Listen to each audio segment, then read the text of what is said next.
High বন্ধুরা, চলে এলাম রাতের ডিনার নিয়ে। আজকে বানাচ্ছি খিচুড়ি। এদের খিচুড়িতে কী কী দিয়েছি: গাজর, মটর, বিনস, কাঁচা লঙ্কা। এবার দিয়ে দিচ্ছি নুন, হলুদ একটু সামান্য,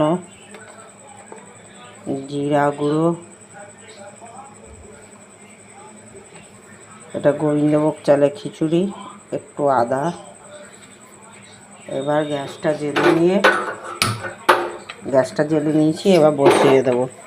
একটু কিশমিশ দেবো, একটু মিষ্টিও দেবো। কিশমিশ দিয়ে দিয়েছি, কয়েকটা কিশমিশ দিয়ে দিচ্ছি, মিষ্টি দিয়ে দিয়েছি। ভুল বললাম, যে কিশমিশ দিয়ে দিয়েছি, দিলাম এখন। এই দেখো, এবার এটাকে